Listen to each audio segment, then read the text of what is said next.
नमस्कार, न्यूज 18 देख रहे हैं आप। वक्त तो चला है खबर दमदार का। मैं हूं आपके साथ अमित गर्ग शुक्ला। शुरुआत करते हैं बड़ी खबर के साथ। सीएम योगी आदित्यनाथ वाराणसी पहुंचे, जहां पर सीएम योगी ने सबसे पहले काल भैरव के दर्शन पूजन किए और इसके बाद सीएम योगी काशी विश्वनाथ धाम भी गए।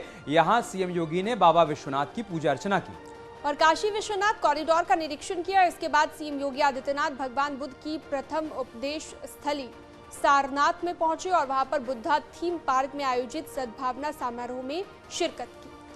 कार्यक्रम में देश भर के विद्वानों ने हिस्सा लिया और इसी कार्यक्रम में सीएम योगी आदित्यनाथ ने भी शिरकत की। सारनाथ में इस कार्यक्रम का आयोजन किया गया था। 3 तस्वीरें हम आपको सीएम के दौरे की दिखा रहे हैं। पहली तस्वीर, काल भैरव के दर पर पहुंचे सीएम योगी आदित्यनाथ, काशी के कोतवाल की पूजा अर्चना की। और दूसरी तस्वीर में आप देख सकते हैं बाबा विश्वनाथ की एक बार फिर से विधिवत पूजा अर्चना की है सीएम योगी आदित्यनाथ ने। तीसरी तस्वीर जब वो कॉरिडोर का जायजा ले रहे थे।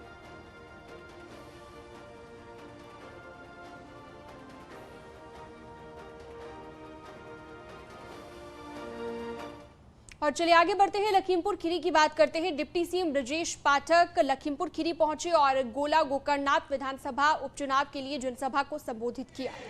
इसके बाद बीजेपी प्रत्याशी अमन गिरी के नामांकन में भी शामिल हुए। साथ ही यूपी के पीडब्ल्यूडी मंत्री जितेंद्र प्रसाद, बीजेपी के राष्ट्रीय उपाध्यक्ष रेखा वर्मा, राज्य मंत्री बलदेव औलख भी जनसभा में शामिल हुए और यहां मौजूद लोगों को संबोधित किया।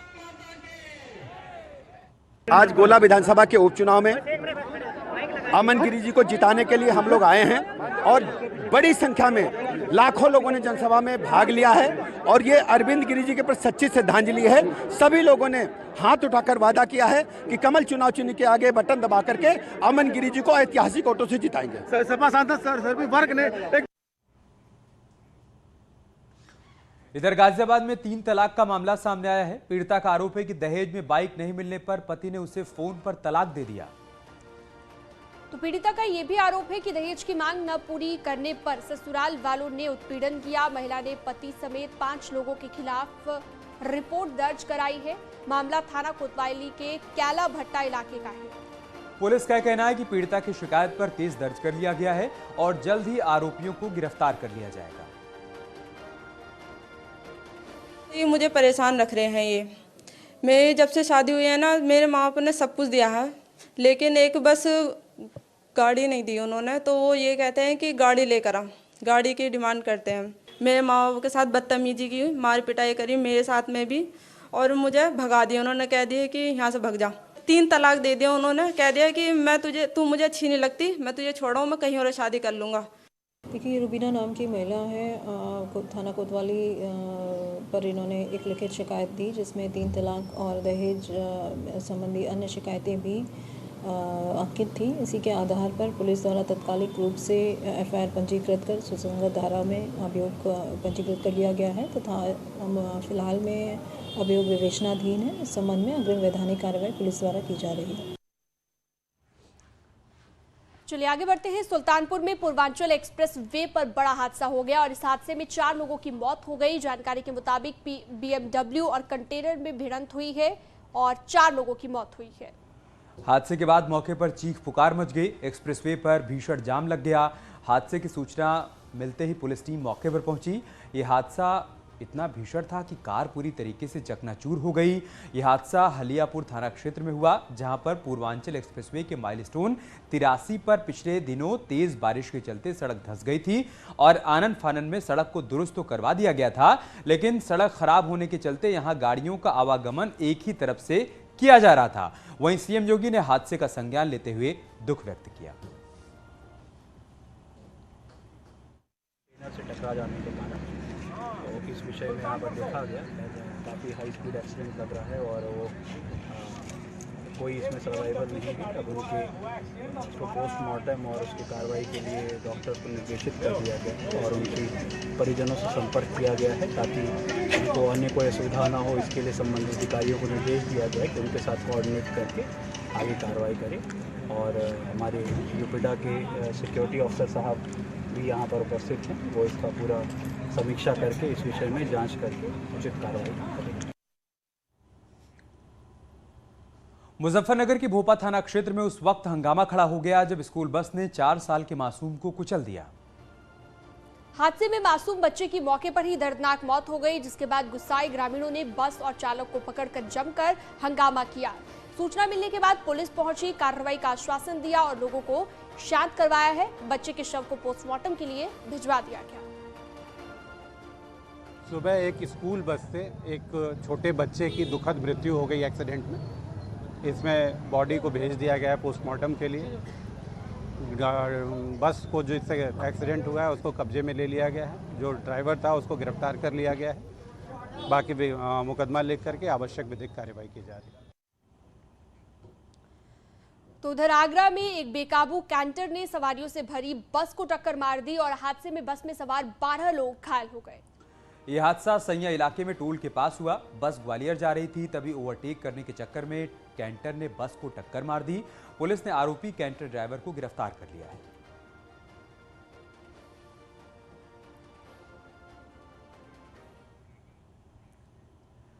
एक बड़ी खबर गाजियाबाद से, जहां पर तीनों तहसील में किए गए सर्वे में 139 मदरसे गैर मान्यता प्राप्त मिले हैं। सर्वे का काम करीब करीब पूरा हो गया है, लेकिन अभी फिर से सर्वे को दोबारा चेक किया जाएगा और फिर इसकी रिपोर्ट जल्द ही शासन को भेजी जाएगी।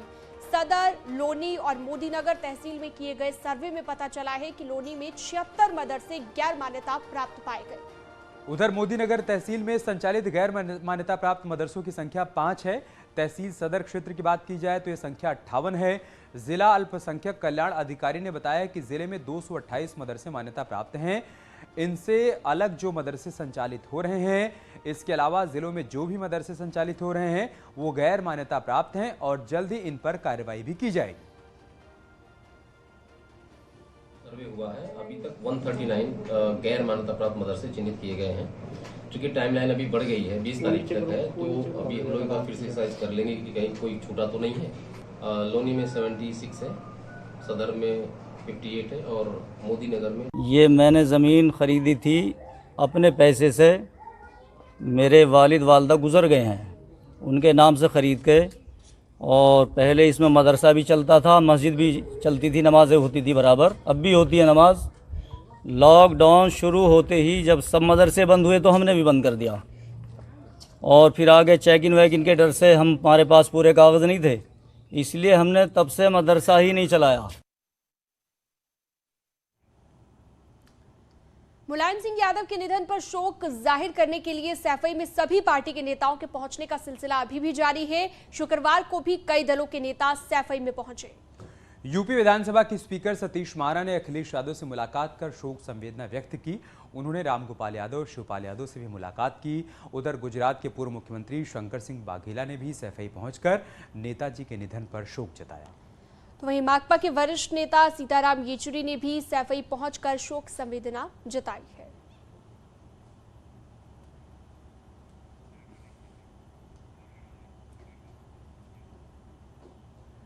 सहारनपुर के देवबंद इलाके में दबंग ने विद्युत विभाग के जेई को गालियां देते हुए बीच सड़क पर जिंदा जलाने और काट देने की धमकी दी। इसके साथ ही आरोपी ने स्थानीय विधायक और प्रदेश सरकार में मंत्री कुंवर ब्रजेश सिंह के रिश्तेदारों के लिए अपशब्द इस्तेमाल भी किए हैं।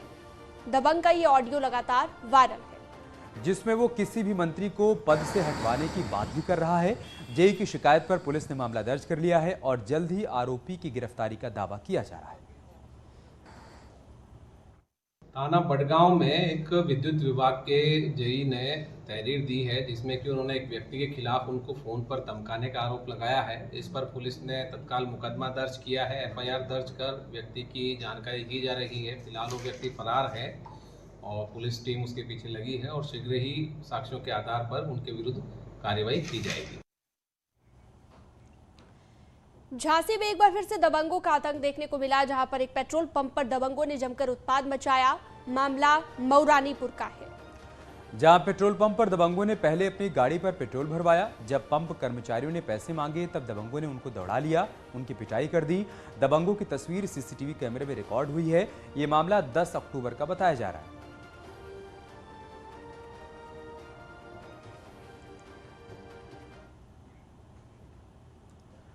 प्रयागराज में एक दरोगा की शर्मनाक करतूत सामने आई है, जिसमें दरोगा एक घर के आगे से एलईडी बल्ब चुराते हुए दिखाई दे रहा है। दारोगा ने बाकायदा वर्दी पहनी हुई है। पहले वो घर के आसपास जायजा लेता है और फिर घर के आगे लटके बल्ब को उतारकर अपनी जेब में रख लेता है।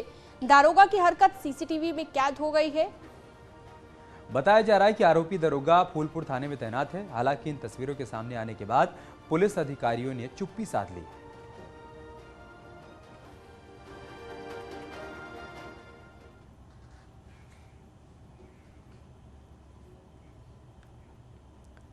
हमीरपुर पुलिस को बड़ी कामयाबी मिली है। पुलिस ने ऑटो लिफ्टर गैंग का पर्दाफाश करते हुए 2 चोरों को गिरफ्तार कर लिया है, जिनके पास से चोरी की 12 गाड़ियां बरामद की गई हैं, जिसमें 6 ट्रैक्टर और 6 कारें शामिल हैं।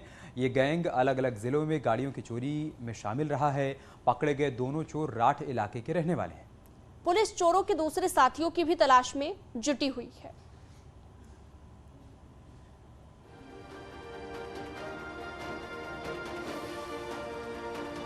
मनीष राजपूत जो थाना क्षेत्र जरिया के ग्राम मसनवा का रहने वाला है, ये एक वाहन चोरी के गैंग का संचालन कर रहा है और ये लखनऊ के आसपास अयोध्या या फैजाबाद जनपदों से और उनके आसपास से इसने काफ़ी वाहनों को चुराया और अपने साथियों की मदद से इनको लगातार बेचा था। मुखबिर खास से ये सूचना मिल गई, इस पर इंस्पेक्टर जरिया और उनकी टीम ने इन अभियुक्तों को गिरफ्तार कर लिया। इनसे जो है तमंचे भी बरामद हुए, लेकिन जो मनीष राजपूत जो था उसकी गिरफ्तारी नहीं हो सकी, तो फिर वो घटनास्थल से फरार हो गया। लेकिन इसमें 2 अन्य अभियुक्त और भारी संख्या में जो वाहन है उन्हें बरामद कर लिया गया है। और अलीगढ़ में एक बड़ा हादसा हुआ है, जहां पर भरभराकर प्राइमरी स्कूल की छत गिर गई है। 4 बच्चे घायल हो गए हैं, सभी को हॉस्पिटल में भर्ती करवाया गया है। इंगलाव इलाके के बेशवा प्राइमरी स्कूल में यह हादसा हुआ है और बताया जा रहा है कि पढ़ाई के दौरान ही छत गिर गई और कई बच्चे मलबे में दब गए। हादसे के बाद प्रशासन ने घटना की जांच के आदेश दिए। लापरवाह अधिकारियों पर कार्रवाई का भरोसा भी दिया गया है। अलीगढ़ से तस्वीरें सामने आई हैं, जहां पर स्कूल की छत गिर गई है। बताया जा रहा है कि जिस दौरान ये हादसा हुआ, कई बच्चे क्लासरूम के अंदर ही बैठकर पढ़ाई कर रहे थे। तस्वीरें देखिए आप, जर्जर हो चुका ये स्कूल, जिसकी छत भरभरा कर नीचे गिर गई और उसके मलबे में दबने से कई बच्चे गंभीर रूप से घायल हो गए। कन्या पाठशाला बेसवा की एक सूचना आई है कि उसमें जो है एक छत जो है गिरी है स्कूल की, फिलहाल यही आया है संज्ञान में, और इसमें जो है 5 बच्चे जो है घायल होने की सूचना है। सभी को जो है CHC इगलास में रेफर कर दिया गया है। सभी खतरे से बाहर हैं। एक लड़की के पैर में फ्रैक्चर हुआ है, उसे अलीगढ़ के लिए रेफर कर दिया गया है। आगे बढ़ते हैं, हरदोई की बात करते हैं। स्कूल बस बड़े हादसे का शिकार होते होते बची है। दरअसल स्कूल बस का ड्राइवर शराब के नशे में धुत था और बस को बेहद खराब तरीके से सड़क पर चला रहा था। रैश ड्राइविंग देखकर अमर जवान चौराहे पर ट्रैफिक इंस्पेक्टर ने बस को रुकवाया तो ड्राइवर नशे में धुत मिला। ड्राइवर ने इतनी शराब पी थी कि वो ठीक से चल भी नहीं पा रहा था। ये पूरा मामला शहर के नामी स्कूल सेंट जेम्स का बताया जा रहा है। पुलिस टीम ने बस के अंदर जाकर जायजा लिया तो कई बच्चों को हल्की चोट भी लगी हुई मिली। ये 2 तस्वीरें आप देखिए। स्कूल प्रशासन पर भी कई बड़े सवाल यहाँ पर खड़े हो रहे हैं और बच्चों की जान सीधे तौर पर यहाँ खतरे में है। किस तरह से बच्चों की जान के साथ खिलवाड़ किया जा रहा है। नशे में एक स्कूल बस ड्राइवर चलाता हुआ पाया गया।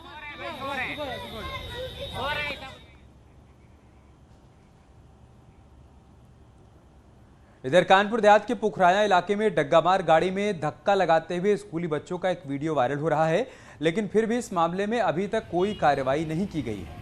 और बताया जा रहा है कि ये बच्चे एशियन पब्लिक स्कूल में पढ़ते हैं। वीडियो अब सोशल मीडिया पर लगातार वायरल है। देखिए कैसे इन बच्चों से डग्गामार वाहन में धक्का लगवाया जा रहा है। सवाल ये खड़ा हो रहा है कि क्या स्कूल प्रबंधन को ये नहीं मालूम है कि उसके यहाँ किस तरह की गाड़ियाँ लगी हैं जो बच्चों को स्कूल से घर छोड़ने जाती हैं। हालांकि ये वीडियो तेजी से वायरल हो रहा है, जिसका संज्ञान भी लिया जा रहा है। देखना होगा कि इस मामले में प्रशासन की तरफ से और स्कूल प्रबंधन की तरफ से क्या कार्रवाई होती है। बहराइच के हुजूरपुर इलाके में एक चलती बाइक में अचानक से आग लग गई, जिसके बाद बाइक सवार ने कूदकर अपनी जान बचाई है। थोड़ी ही देर में बाइक धू-धू कर जलने लगी। बताया जा रहा है कि शॉर्ट सर्किट के चलते बाइक में आग लगी और देखते देखते बाइक आग के गोले में तब्दील हो गई। तस्वीरें आप देख सकते हैं। आसपास तमाम लोग भी मौजूद थे। इन्हीं में से किसी शख्स ने इन तस्वीरों को अपने मोबाइल में रिकॉर्ड कर लिया, जिसका वीडियो सामने आया है।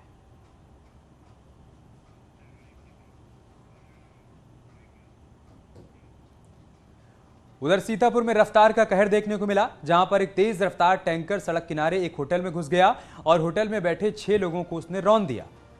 इस हादसे में महिला समेत 2 लोगों की मौत हो गई है, जबकि 4 लोग गंभीर रूप से घायल बताए जा रहे हैं। लहरपुर के हॉस्पिटल में इन्हें भर्ती करवा दिया गया है। घटना लहरपुर बिस्वा मार्ग पर सीतामऊ गांव के पास की है।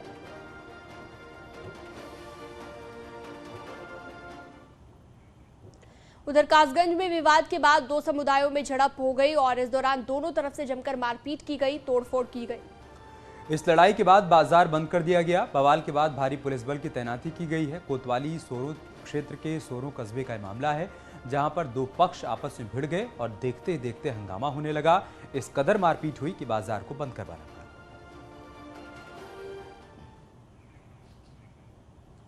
उधर जौनपुर में नाली विवाद को लेकर 2 पक्षों के बीच जमकर मारपीट हुई। इस दौरान युवक की हत्या से इलाके में सनसनी फैल गई।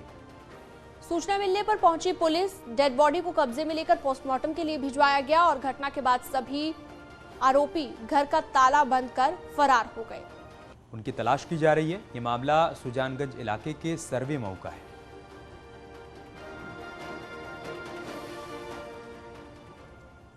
गाजियाबाद में एक मकान पर कुछ बदमाशों ने धावा बोलकर फायरिंग शुरू कर दी और जवाबी कार्रवाई में मकान मालिक ने भी लाइसेंसी हथियार से फायरिंग की है, जिसमें एक बदमाश को गोली लगने से उसकी मौत हो गई। सूचना पर पहुंची पुलिस तफ्तीश कर रही है। दिल दहला देने वाली ये घटना टीला मोड़ की है। जिस वक्त ये घटना घटी उस वक्त सुबह 4:30 बजे का वक्त था। ताना टीला मोड़ पर सुबह लगभग 4:30 बजे आसपास पुलिस का 112 का माध्यम से सूचना मिली। यहाँ पे एक मोहल्ला में एक योगेंद्र मावी है, बिल्डर है, उसके घर के कुछ बदमाश आए हैं और दूसरा पड़ोसी वाला छत से कुछ फायरिंग कर रहा, सूचना उन्होंने दिया। उसके बाद तुरंत पुलिस मौके पर आई और मौके पर आके तुरंत पता चला और उस समय कोई बदमाश दिखाने पड़ी हम लोग को पुलिस का। गाजियाबाद के थाना टीला मोड़ क्षेत्र में उस समय अफरा तफरी फैल गई जब अल सुबह तकरीबन आधा दर्जन बदमाश एक घर में घुस गए। हालांकि जाग होने के बाद जब उन्होंने बदमाशों को ललकारा तो उनके ऊपर बदमाशों ने जानलेवा हमले की नीयत से फायरिंग भी किया। उसके बाद जो यहाँ रहने वाले हैं जोगिंदर, उन्होंने जवाबी फायरिंग की तो उसमें एक नगब पोश की मौत भी हो गई। बात करने के लिए उनके जोगिंदर के बड़े भाई मेरे साथ हैं। सर, आपका नाम जानना चाहूँगा सबसे पहले। जी, धर्मराज जी। धर्मराज जी, क्या घटनाक्रम रहा आज? ऐसा है, घटनाक्रम के मालूम तो मेरे पास 4 बजे भतीजे का फोन गया था, 4 बजे के लगभग। ताऊ जी यहाँ पे चोर आ गए, बदमाश आ गए, तुम जल्दी आ जाओ अपने बेटे को ले। जी। मैंने इनको जगाया और छोटा लड़का उसको जगाया, मैं खुद आया। पहले मैं आ गया था, ये बाद में आए, इनको फोन किया, बेटा ऐसे ऐसे वहाँ चोर आ गए। फिर मुझे को यहाँ पता लगा इतने पुलिस आ चुकी थी। यहाँ मेरे आने के साथ ही तुरंत ही पुलिस भी आ गई। मेरे दोनों भाई वो चौकी में गए थे, वहाँ से आए थे, वो मुझे बाहर मिले। उन्होंने मुझको बताया भाई एक बदमाश का गोली लग गई। हाँ, और गए भाग। बिल्कुल, और बदमाश भाग गए थे। आपको तस्वीरें दिखाना चाहूंगा। ये मकान यहाँ बना हुआ है। इस मकान से ही ये बांस के सहारे जो चोर थे यहाँ बालकनी में घुसने की कोशिश कर रहे थे और एक बदमाश यहाँ घुस भी चुका था। लेकिन जैसे ही घर में जाग हुई उसके बाद घर के जो मालिक हैं जोगिंदर, उन्होंने जब उन बदमाशों को ललकारा तो बदमाशों ने मारने की नीयत से उनके ऊपर फायर किया। जवाबी कार्रवाई करते उन्होंने अपनी लाइसेंसी पिस्टल से बदमाश के ऊपर गोली चलाई, जिसमें कि बदमाश को गोली लगी और मौके पर ही उसकी मौत भी हो गई। हालांकि खुद परिजनों द्वारा इस बात की इत्तला पुलिस को भी दी गई। मौके पे पुलिस पहुंची है और शव को पोस्टमार्टम के लिए भेज दिया और आगे की कार्रवाई की बात भी और जांच की बात भी पुलिस द्वारा कही जा रही है। कैमरा पर्सन सतीश के साथ अमित राणा, न्यूज़ 18 उत्तर प्रदेश। और एक बड़ी खबर की बात करते हैं। ऑस्ट्रेलिया में आगरा के छात्र शुभम गर्ग पर हमले के मामले में न्यूज़ 18 के सवाल पर विदेश मंत्रालय के प्रवक्ता अरिंदम बागची ने कहा है कि घटना दुखद है। भारतीय उच्चायोग स्थानीय प्रशासन और परिवार से संपर्क में। उच्चायोग के अधिकारी शुभम से मिले हैं। साथ ही विदेश मंत्रालय के प्रवक्ता ने कहा है कि नस्लीय हमले की खबरों की फिलहाल पुष्टि नहीं हुई है। ऑस्ट्रेलिया सरकार की तरफ से भी अभी तक ये पुष्टि नहीं की गई है कि एक नस्लीय हमला था या नहीं, लेकिन परिवार के लोगों का यही आरोप है कि शुभम पर नस्लीय हमला किया गया। उसके साथियों का भी यही आरोप है और इन सब के बीच राहत की बात यह है कि बड़ा बयान सामने आया है कि फिलहाल शुभम के संपर्क में भारतीय उच्चायोग है। और इन सब के बीच न्यूज़ 18 के सवाल पर विदेश मंत्रालय के प्रवक्ता अरिंदम बागची ने कहा है कि घटना दुखद है, लेकिन भारतीय उच्चायोग स्थानीय प्रशासन और परिवार के संपर्क में है। ऑस्ट्रेलिया में कुछ दिनों पहले हुई ये घटना आई थिंक 6 तारीख की घटना है। देखिए, बहुत दुखद घटना है जिसके साथ हम अवगत हैं। हमारी ये जानकारी है कि मतलब वहां पे अभी वो अस्पताल में है, ट्रीटमेंट चल रहा है उनका। हमारे जो हाई कमीशन है कैनबरा में और कॉन्सुलेट सिडनी में है, ये उनके मतलब लोकल अथॉरिटीज के साथ क्लोज टच पे है और उनके फैमिली के साथ भी यहाँ पे हम कांटेक्ट में हैं। आई थिंक और हमारे कुछ आई थिंक एक ऑफिशियल सिडनी में अस्पताल में भी जाके उनको मिल पाए और हमारे कॉन्सुलर जो सर्विसेज हैं हमने उसको एक्सटेंड किया और हमें अभी ज्ञात हुआ है कि कुछ एक सस्पेक्ट हैं जो हिरासत में ली गए हैं, पर इसके बारे में ज़्यादा डिटेल्स आपको ऑस्ट्रेलियन अथॉरिटीज़ के बारे में बता पाएंगे ऑन द इन्वेस्टिगेशन। पर हमारा यही एक्सपेक्टेशन यही है कि इसको सीरियसली देखा जाए और इसको जो अंबेडकर नगर में एक चोर ने नहर में छलांग लगा दी और आरोप यह है कि शख्स बैटरी चोरी कर भाग रहा था, लेकिन रंगे हाथ पकड़े जाने पर डर से उसने नहर में छलांग लगा दी। सूचना पर पहुंची पुलिस ने चोर को नहर से निकालकर अपने साथ थाने पहुंचा दिया। ये मामला बसखारी थाना क्षेत्र का है, जहां पर चोर पहले नहर के ऊपर बने पुल में छिप गया था, लेकिन लोगों को आता हुआ देखकर उसने नहर में छलांग लगा दी। इतना तो नेता लोग के बीच में नहीं भीड़ आती है। ये कब से बैटरी चोरी कर रहे हो? पहले बात में क्लियर हुई नहीं, साफ सुनिए।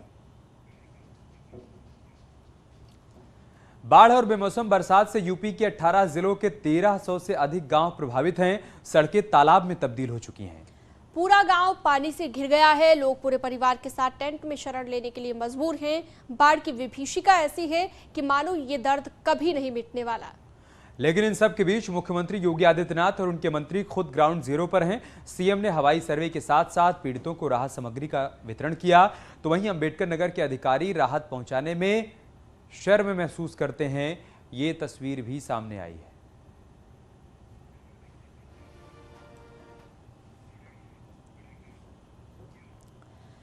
तो सीएम योगी आदित्यनाथ लगातार बाढ़ से प्रभावित जिलों का दौरा कर रहे हैं। आज मुख्यमंत्री योगी आदित्यनाथ ने महाराजगंज और गोरखपुर में बाढ़ से प्रभावित इलाकों को देखा है और साथ ही बाढ़ पीड़ित परिवारों से मुलाकात की और हर संभव मदद का आश्वासन भी दिया। सीएम योगी ने कहा कि आपदा के समय केंद्र और राज्य की सरकार बाढ़ पीड़ितों के साथ है। बाढ़ पीड़ितों को हर संभव मदद मुहैया करवाई जा रही है।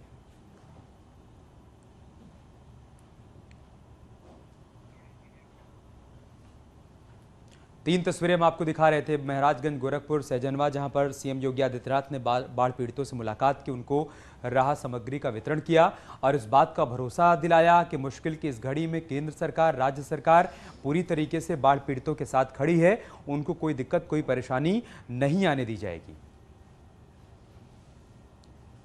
से बाढ़ की आपदा का सामना सबको करना पड़ा है। असमय बाढ़ है। अक्टूबर के महीने में पहली बार बाढ़ की इस प्रकार की त्रासदी का सामना हम सबको करना पड़ रहा है। जिला प्रशासन के सभी अधिकारीगण आपकी सेवा में पूरी तत्परता के साथ कार्य कर रहे हैं।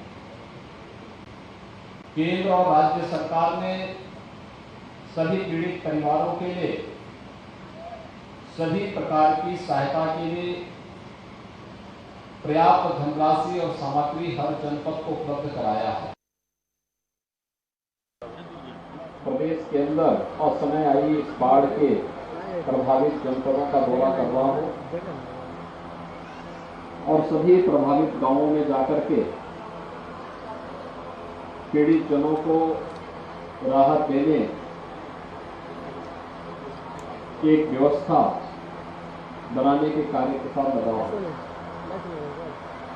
कल भी मैंने सिद्धार्थनगर, बस्ती, संत कबीर नगर, गोरखपुर के बाढ़ पीड़ितों और बाढ़ पीड़ित क्षेत्रों का सर्वेक्षण भी किया, उसकी समीक्षा भी की और राहत। यार रुक एक छोटे से ब्रेक के लिए, जल्द लौटेंगे कुछ और खबरों के साथ।